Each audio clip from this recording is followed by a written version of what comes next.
Hello, आप सभी का स्वागत है मेरे एजुकेशन चैनल एजुकेशन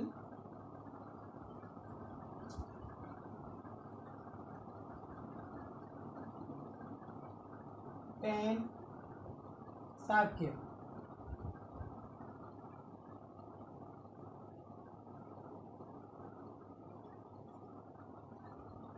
आज हम 10th क्लास में सेमसी पुस्तक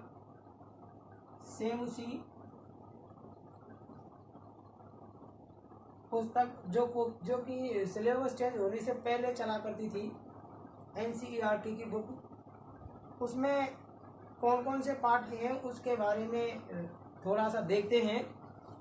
तो पहला पाठ है सूची पर्यावरणम।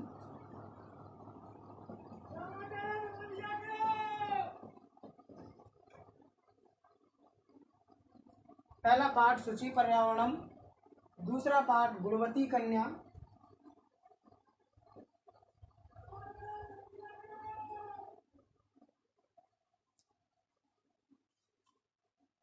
तीसरा पाठ है शिशु लालनम,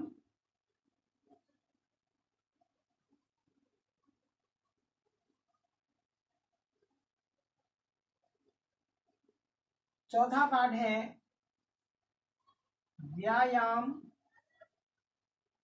सर्वदा पथ्य। लेसन नंबर 4 बुद्धिर्बलवती सदा। बुद्धिर्बलवती सदा। लेसन नंबर 6 सुभाषितानि।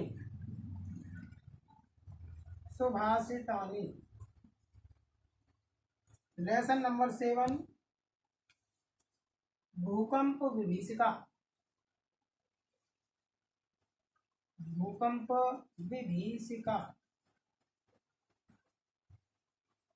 लेसन नंबर 8 प्रश्नत्रयम्।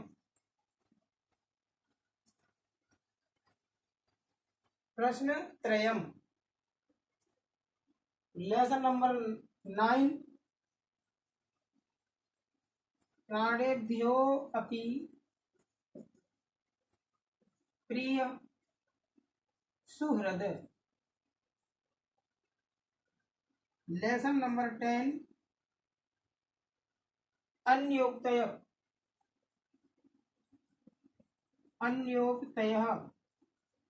लेसन नंबर 11 विचित्र साक्षी।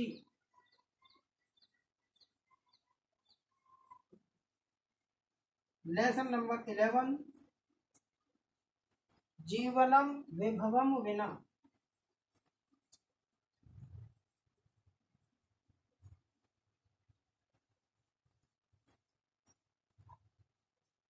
इन सारे लेसनों को क्रम पूर्वक पढ़ना है।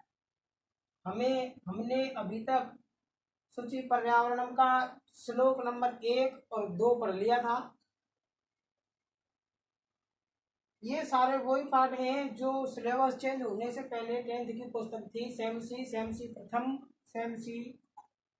सेमसी द्वितीय भाग।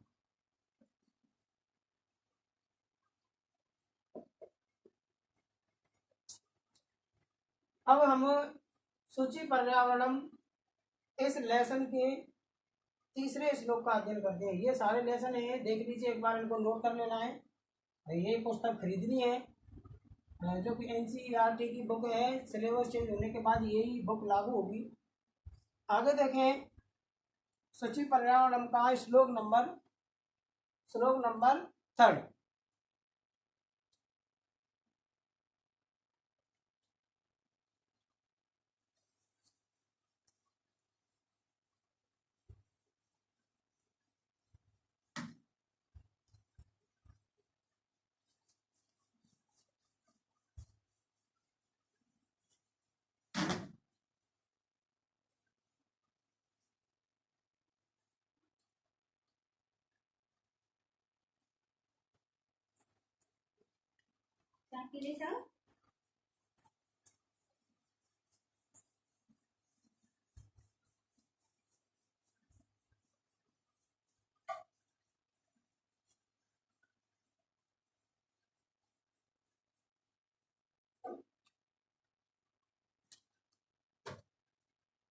श्लोक नंबर 3।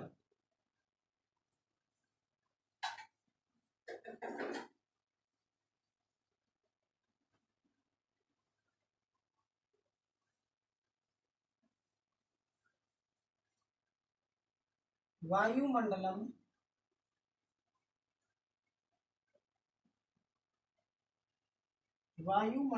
भ्रंशम दूषितम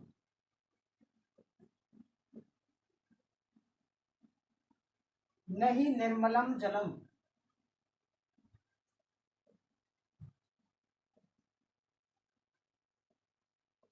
नहीं निर्मलम जलम। कुत्सित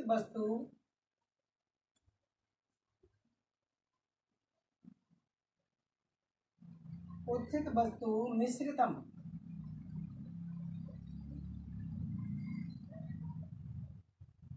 भक्ष्यम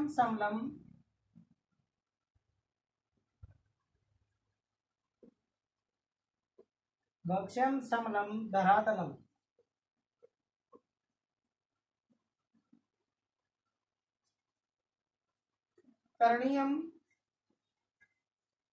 करणीयम बहिरंतर जगति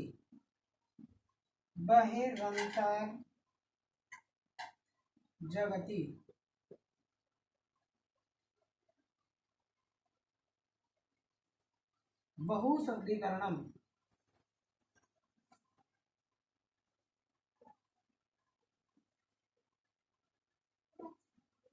आगे शुचि पर्यावरणम।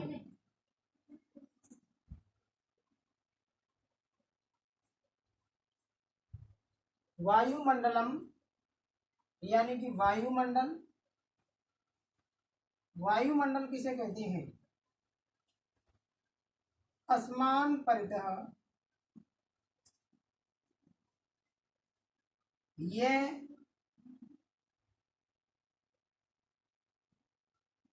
वायुना आवरणम विद्यते।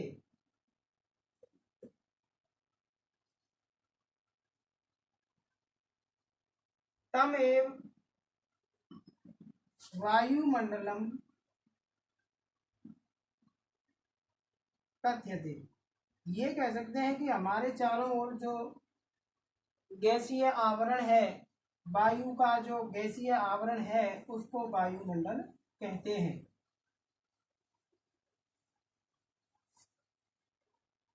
वायुमंडल भ्रंशम माने निश्चित रूप से, ये अव्यय शब्द है। भ्रंशम दूषितम दूषित हो चुका है। वायुमंडल निश्चित रूप से दूषित हो चुका है। नहीं निर्मलम जलम शुद्ध जल भी नहीं है। वायुमंडल निश्चित रूप से वायुमंडल दूषित हो चुका है। निर्मल जलम नहीं, निर्मल या पवित्र या शुद्ध जल नहीं है। कुत्सित वस्तु मिश्रितम भक्ष्यम यानी भोजन, कुत्सित यानी कि बेकार वस्तुओं, कुत्सित बेकार या खराब वस्तुओं से युक्त हो चुका है। समलम धरातलम और धरातल मैला हो चुका है। करणीय इसलिए करना चाहिए। बहिरंतर जगति बाहर और अंदर संसार में बहुशुद्धिकरण माने बहुत शुद्धिकरण। दोबारा समझो एक बार। निश्चित रूप से वायुमंडल दूषित हो चुका है। निर्मल जल नहीं है या शुद्ध जल नहीं है। भोजन बेकार वस्तुओं से मिल गया है या भोजन खराब हो चुका है और धरातल मैला हो चुका है। इसलिए संसार में अंदर और बाहर बहुत अधिक शुद्धिकरण करना चाहिए। शुचि पर्यावरण, इस कारण पर्यावरण शुद्ध होना चाहिए। आगे देखें, आगे लिखा हुआ है निर्मलम। निर्मलम शब्द देखें, निर्मलम में है अव्ययी भाव समास। अव्ययी भाव समास, क्योंकि यहाँ पर निर उपसर्ग जुड़ा हुआ है। निर उपसर्ग यानी कि अव्यय शब्द है और इसकी परिभाषा है जिस समास में पूर्व पद प्रधान होता है या पहला पद अव्यय होता है उसको अव्ययी भाव समास कहते हैं। तो यहाँ पर अविभाव समास के इसका विग्रह क्या होगा? मलस्य, मलस्य अभाव, मलस्य अभाव, इसका समास विग्रह होगा मलस्य अभाव, अविभाव समास है। आगे देखें समलम, समलम में भी अविभाव समास है। समलम यानी कि मलेन सहितम, यहाँ पर भी अव्ययी भाव समास है, अव्ययी भाव समास। सह शब्द यानी सह अव्यय शब्द है, इसके योग में दूसरे पद में तृतीय विभक्ति का प्रयोग करते हैं। दूसरा पद है मल, यहाँ पर दूसरा पद है मल, और यहाँ पर भी दूसरा पद क्या है? मल है। यहाँ पर षष्ठी विभक्ति का प्रयोग हुआ है क्योंकि आगे निर उपसर्ग आया हुआ है। निर के योग में षष्ठी विभक्ति का प्रयोग होता है, जबकि स के योग में दूसरे पद में तृतीय विभक्ति का प्रयोग किया जाता है। आगे देखें कुत्सित वस्तु मिश्रितम भक्षण समलम धरातलम करणीयम। करणीयम को यदि देखें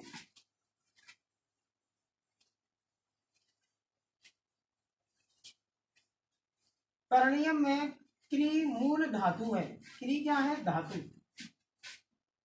और यहाँ पर अनियर प्रत्यय का प्रयोग हुआ है। अनियर प्रत्यय, अनियर प्रत्यय के रूप पुल्लिंग में चलते हैं, स्त्रीलिंग में चलते हैं और नपुंसकलिंग में भी चलते हैं। पुल्लिंग में तो राम की तरह बनाए जाते हैं, स्त्रीलिंग में रमा की तरह बनाए जाते हैं और नपुंसकलिंग में फल की तरह बनाए जाते हैं। तो यहाँ पर जो करणीयम लिखा है, ये करणीयम लिखा हुआ है नपुंसकलिंग। आगे देखें बहिरंतर जगती। हाँ, एक बात और समझे, जो अनियर प्रत्यय है ये अनियर प्रत्यय कृत प्रत्यय का भाव है, और इस अनियर प्रत्यय से बने हुए शब्दों को क्या कहेंगे? कृदंत कहेंगे। कृदंत वे प्रत्यय कहलाते हैं जिनमें कृत, वे शब्द कहलाते हैं, कृदंत शब्द वे शब्द कहलाते हैं जो कि कृत प्रत्ययों के योग से मिल करके बने होते हैं, उनको कृदंत कहते हैं। तो ये कृत प्रत्यय के योग से मिल करके बना हुआ है, इसलिए यहाँ पर हम ये कहेंगे ये कृदंत शब्द है।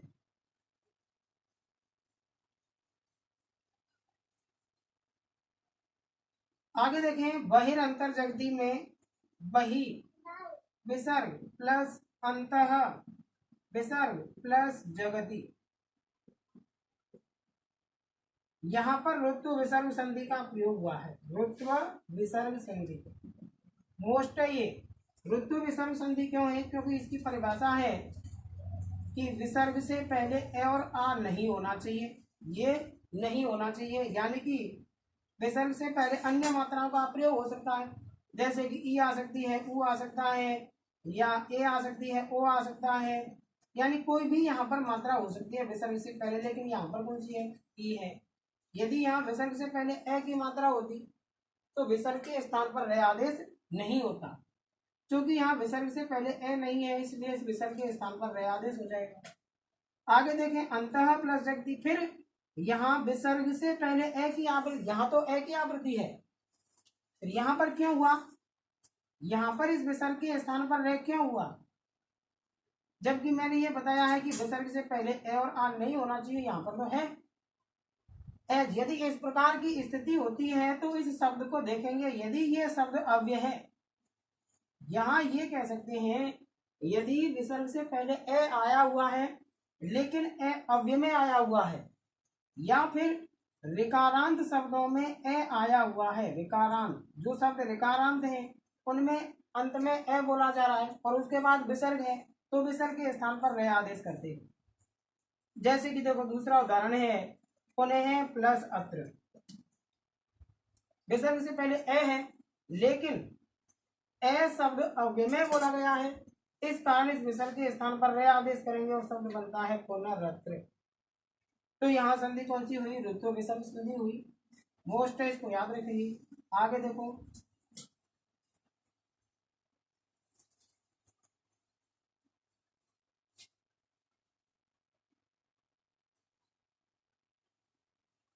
एक बार दोबारा और समझ लें।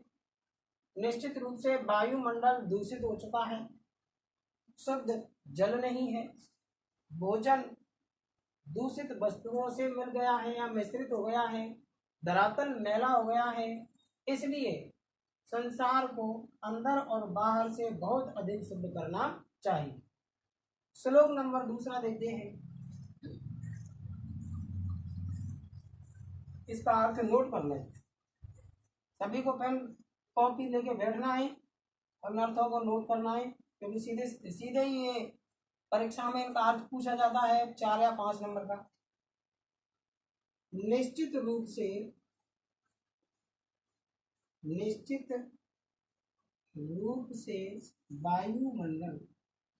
वायुमंडल दूषित हो चुका है।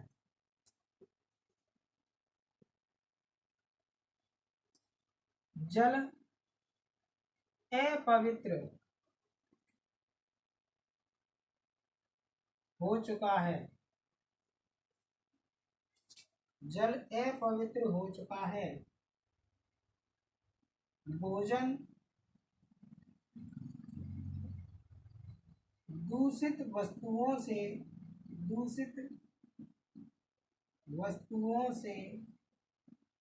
मिश्रित हो गया है। भोजन दूषित वस्तुओं से मिश्रित हो गया है। धरातल मलिन हो गया है। इसलिए संसार को अंदर और बाहर से बहुत अधिक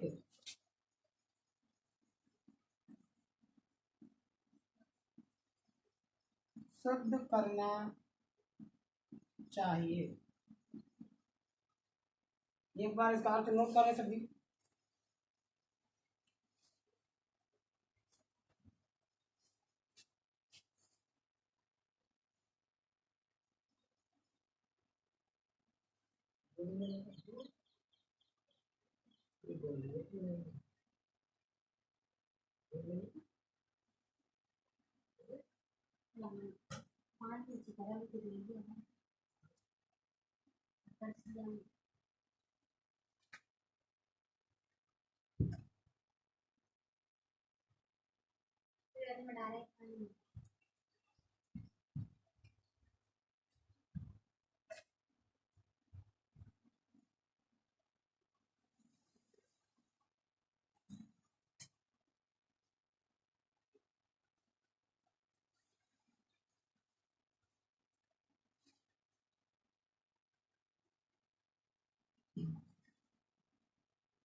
आगे देखें दूसरा श्लोक।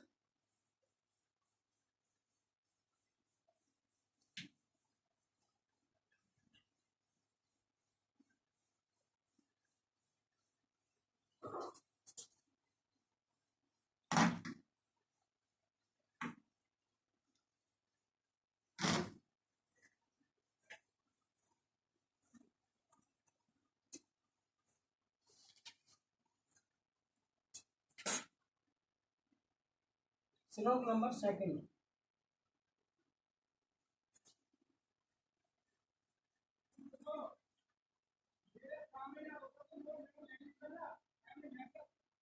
कंचित कालम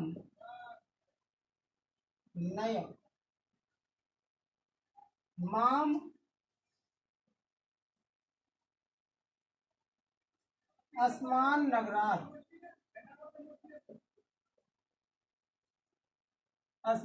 नगरात बहु दूरम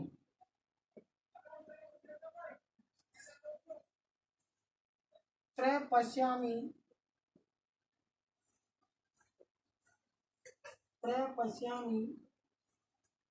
ग्रामांते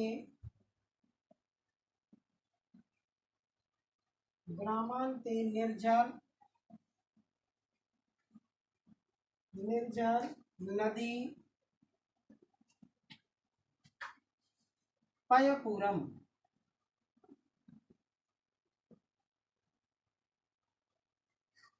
एकांते कांतारे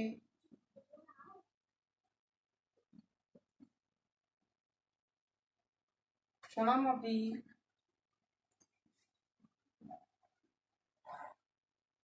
मे स्यात्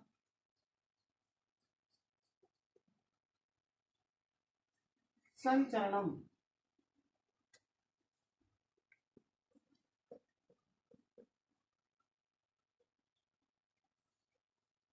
शुचि पर्यावरणम। पश्चित कालम, पश्चित माने कुछ, कालम माने समय के लिए, नय माने ले जाओ। नय में लोट लकार है, नय में लोट लकार यानी आज्ञार्थक काल, मध्यम पुरुष और एक वचन। कुछ समय के लिए ले जाओ, कालम माने समय के लिए, नए माने ले जाओ, माम माने मुझको, अस्मात् नगरात इस नगर से, बहु दूरम माने बहुत दूर, मुझे कुछ समय के लिए इस नगर से बहुत दूर ले जाओ। प्रपश्यामि जिससे कि मैं देख सकूं, ग्रामांते गांव के अंत में, गांव के अंत में का मतलब गांव की सीमा पर, निर्झर माने झरने, नदी माने नदी, पय माने तालाब, पूरम माने भरे हुए, जिससे कि मैं गांव के अंत में, जिससे कि मैं गांव के अंत में या गांव की सीमा पर नदी, झरने और तालाब को जल से भरे हुए को देखूं। एकांते कांतारे एकांत जंगल में, क्षणमपि में क्षण भर के लिए या पल भर के लिए, शांत माने हो, संचरण माने विचरण।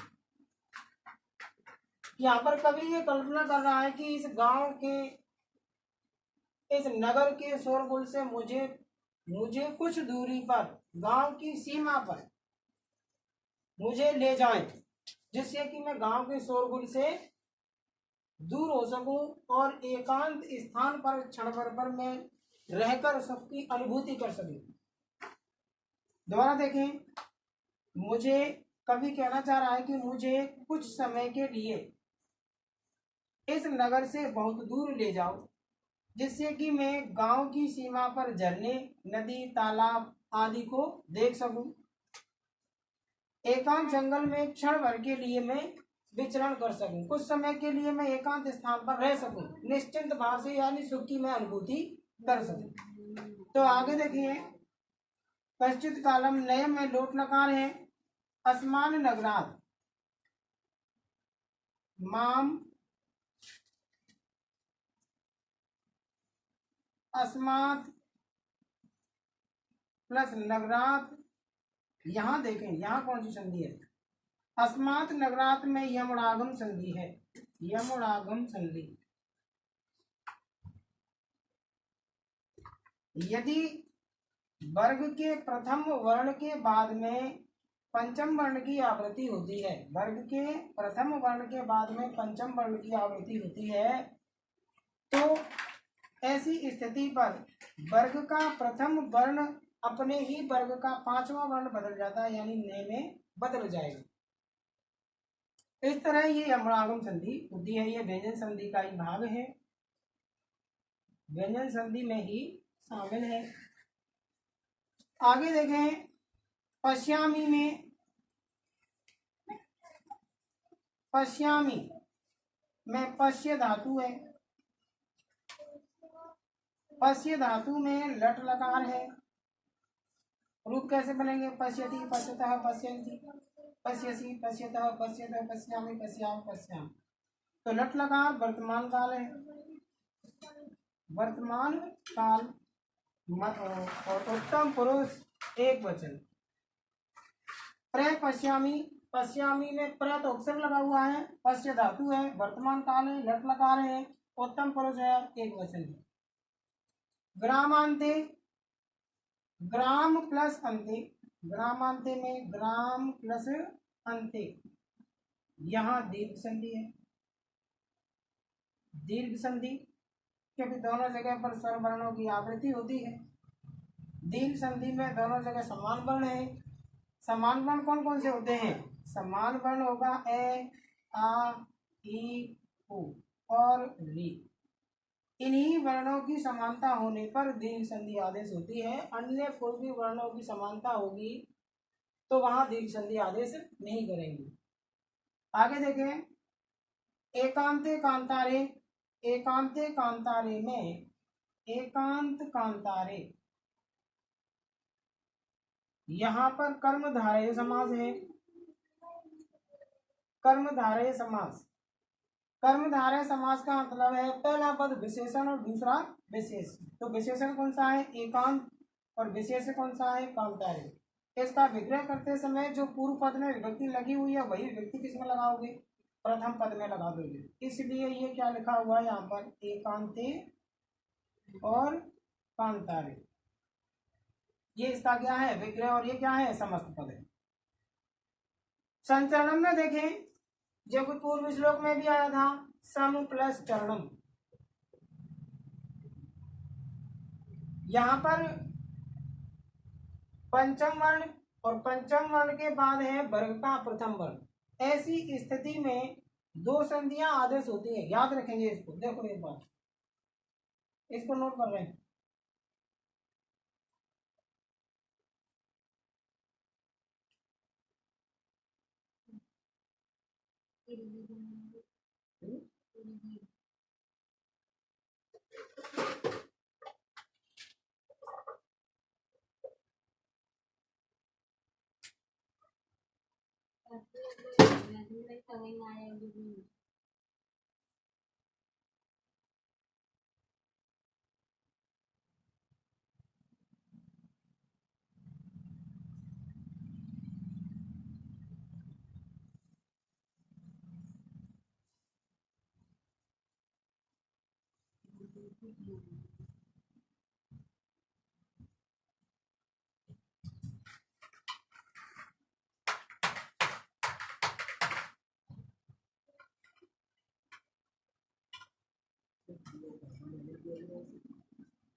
हाँ आगे देखो, संचरणम को बता रहे थे।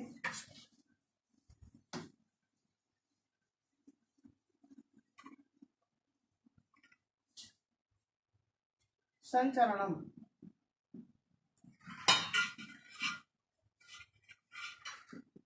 पर सवर्ण सवर्ण संधि। पर सवर्ण संधि ये कहती है यदि बीच में पंचम वर्ण की आवृत्ति एक बार, देखो दो संधि है, एक है अनुनासिक, अनुनासिक संधि और एक है पर सवर्ण संधि। तो बीच में पांचवा वर्ण, बीच में पांचवा वर्ण कितनी बार आएगा? एक बार।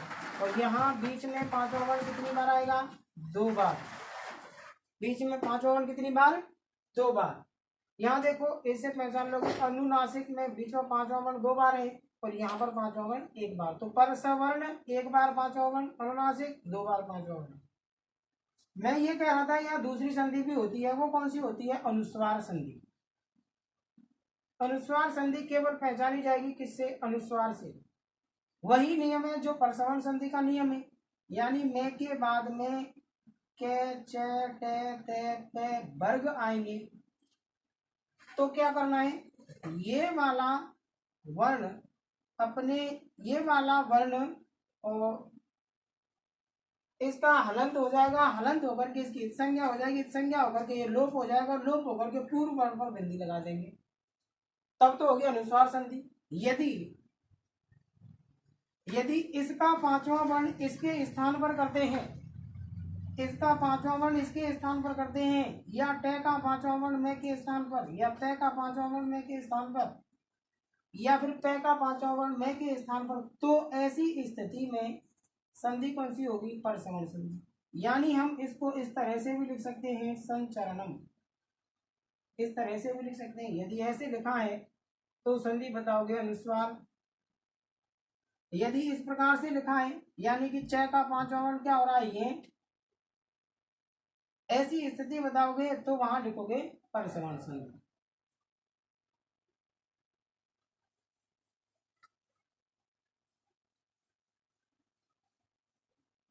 आगे देखें स्यात, स्यात में क्या है?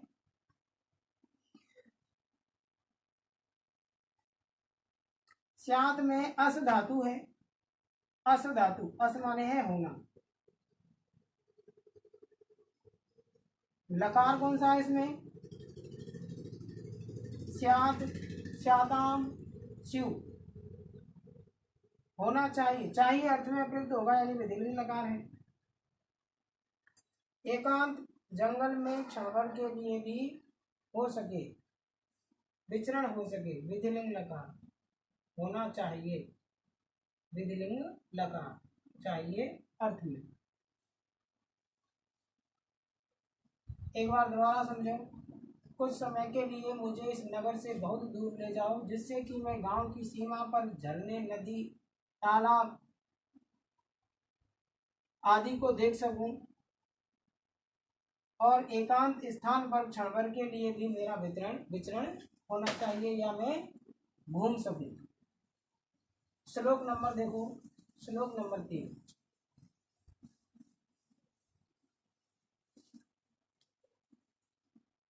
श्लोक नंबर 5। अगला श्लोक अगली स्लाइड में पढ़ेंगे। चैनल को सब्सक्राइब करें, लाइक करें, शेयर करें। अच्छा लग रहा हो, 10th क्लास का सिलेबस यहाँ पर पढ़ाया जा रहा है, पूरा व्याकरण भी पढ़ाई जाएगी। अभी जो मैंने बताया था विषयानुक्रमणिका मैंने बताई थी, उसके अनुरूप सभी छात्रों को पढ़ाया जाएगा। कोरोना काल के महामारी को देखते हुए ये ऑनलाइन क्लास की सुविधा सभी 10th क्लास के विद्यार्थियों के लिए की गई है। इसका फ़ायदा उठाएं, अपने दोस्तों को शेयर करें, बताएं, अभी से अध्ययन चालू कर दें, जिससे कि परीक्षाएं आते समय परीक्षाओं से पूर्व ही अच्छी प्रकार से तैयारी हो सके। ठीक है, धन्यवाद।